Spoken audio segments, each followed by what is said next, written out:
Alright, welcome back everyone. You may notice that this is not a BMW 5 Series as I've shown in videos before, nor is it a Z4. Unfortunately, that car is long gone. This is a 2023 Subaru Crosstrek, and today I'm going to be installing some Rally Armor mudguards, as well as some winter tires with new rims.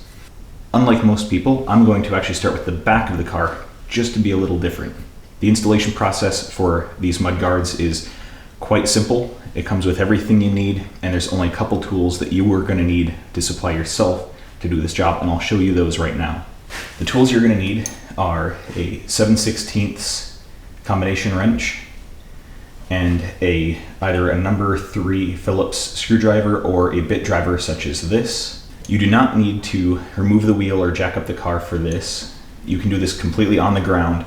However, because I'm swapping over tires anyway, this is just going to make it a lot easier to install. I'm going to show you the back, then I'm going to show you the front, and then I'll talk about the wheels and tires that I chose. I'm only going to show you one side of the car. If you want to see the other side of the car, just take your phone or your tablet and hold it up to a mirror, and then you'll get the other side. An optional tool would be a trim removal tool. This is one of my old crusty ones, but for exterior work it works just fine. There is one plastic rivet underneath here that you'll need to remove.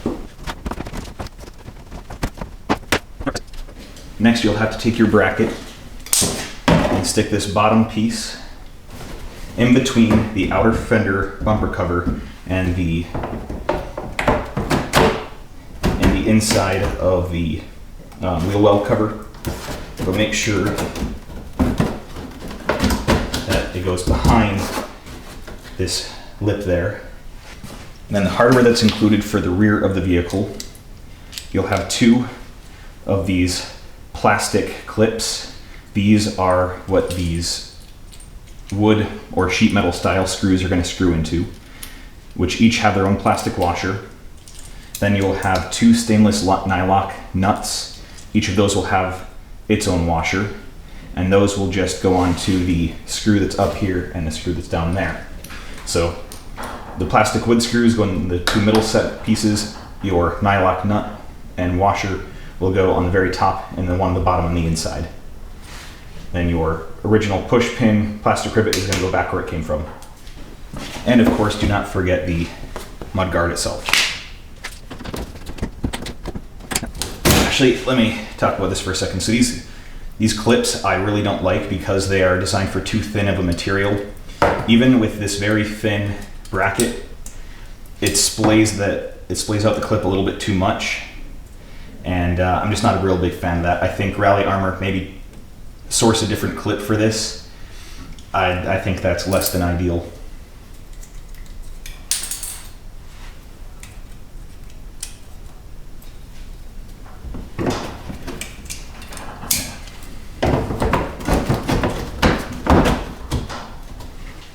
Because this is winter and it's pretty cold out right now, you gotta be very careful not to shatter these plastics.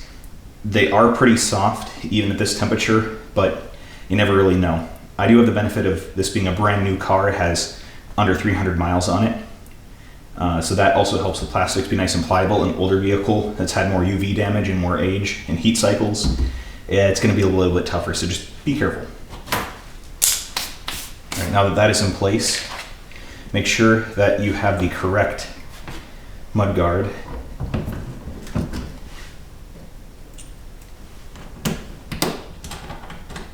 I'm going to start with my nylock nuts just to get those in place.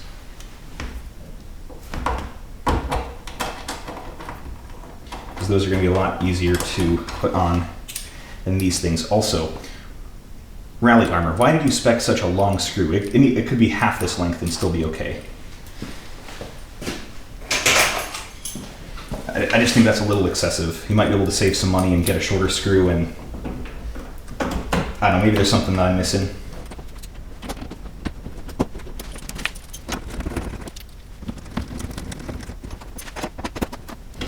I'm not going to tighten down any of this fully yet. I still want some adjustability. That way once I lower the car back down, I can get the sides and the bottom nice and square with the vehicle and the ground.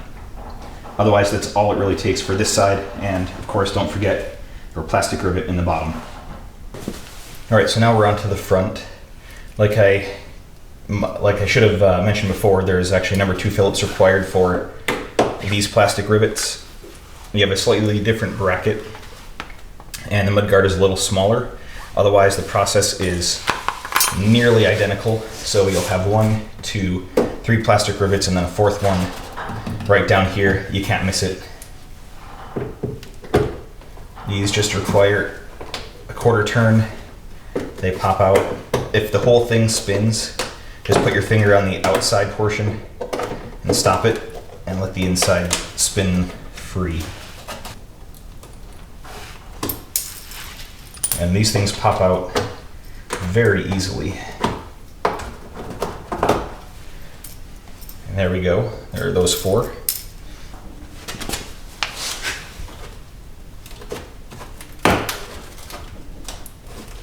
Now this is where you're going to need your trim tool, because you have to bring this inner fender liner out.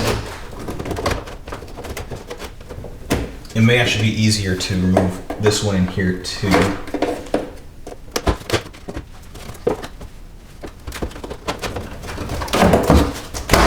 Yeah, I highly recommend removing that one in there. Just looking at the construction of this car, and it's going to be the same no matter which one you buy. It's no wonder they rust out so quickly. I mean, you got all this metal right here, right in the way of where the tire's kicking up, all the salt and the sand and the rocks. I'm surprised they last as long as they do, to be honest. Even so, they don't last very long. So in this case, you've got a few plastic rivets you need to put, not plastic rivets, these plastic clips you're going to need to put on these parts here that protrude from the body of the car. And then this bracket goes on the outside of all that. So go ahead and try and reassemble all of this the best you can.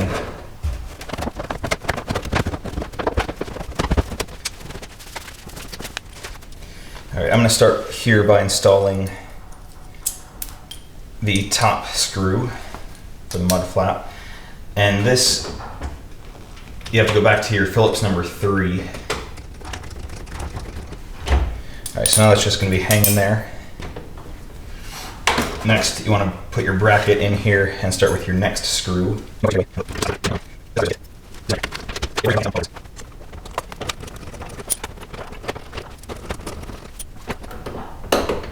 And this last one here, you're going to get a plastic washer, and then this plastic rivet, and then press that in.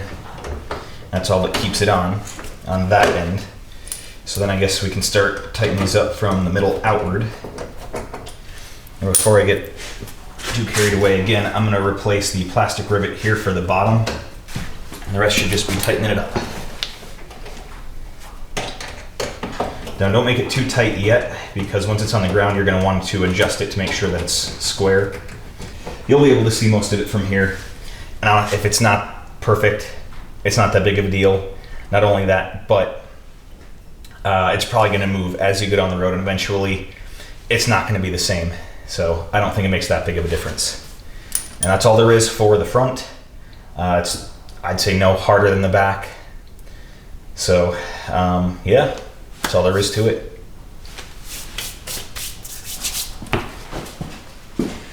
All right, now that all the mud flaps are on, let's talk about wheels and tires for a second. The wheels that I chose are the MSW, I believe they're Type 85s. I chose these rims because they were cheap. They were just under $160 for each rim, and they were the correct size and offset and everything that I was looking for. I should say the offset was acceptable. It does not match the original rims. The original rims are a 55mm offset. These I think are 45 or 40, somewhere between 40 and 45, but they are 16 by 6.5s. I went with a 6.5-inch rim because I want a little more flexibility with my tire sizes. The tire I went with is a Blizzak WS90. I went with this tire because it has full tread depth geometry in it. So all the sipes and everything go to the full depth of the tire, where like the Bridgestone Blizzak DMV2, only the first, or the tread pattern doesn't go all the way to the base of the tire. Also the DMV2, the top like 50 or 55% of the tread has this special hydrophilic molecule in the compound of the rubber, which I've heard actually does work pretty well for helping winter grip, but it only goes through the first half of the tread. Winter tires you don't run down quite as low as summer tires, but even so, I don't want good performance and then all of a sudden bad performance, where these are a little bit more of a all-around sort of winter tire. So that's why I went with these. The 6.5-inch rim will also let me go down to a 215, because these are 225 65 R16s.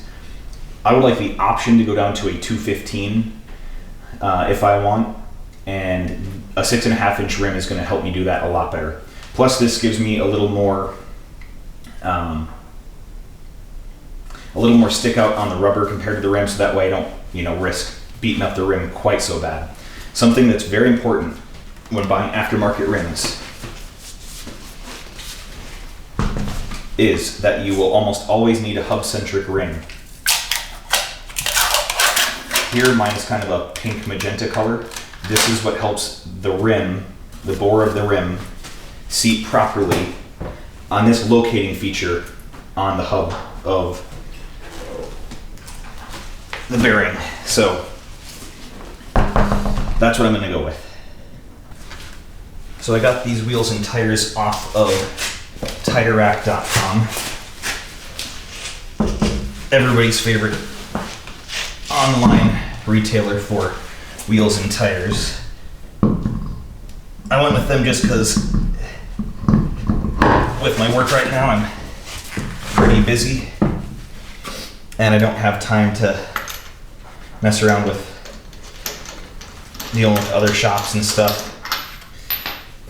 So when I got these, I had them shipped to a discount tire center nearby, because I figured, well, because this car is a newer car, it needs to have the TPMS system relearned for the new TPMS sensors. But then I thought, you know what, for how often I'm going to be swapping these tires around, and I hate having to deal with other problems and take it back to the shop every time in case there is a problem. I just purchased my own TPMS sensor relearn tool. It's like $100-something,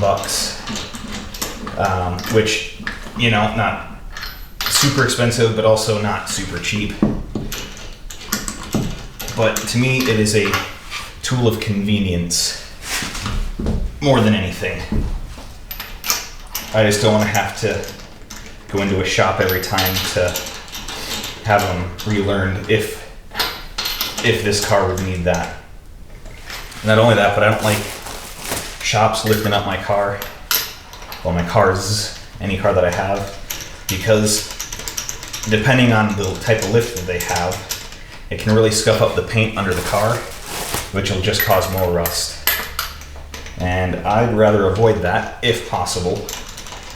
I know some shops have nice rubber pads and stuff on the lifting arms, but why even chance it if you don't have to?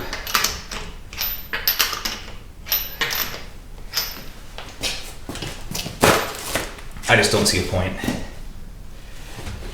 Yeah, it's just gonna move. I'll deal with that once it's on the ground. So that's all there's gonna be for this video. I'll throw in pictures throughout just to kind of fill in different details as we go. And until next time, see ya.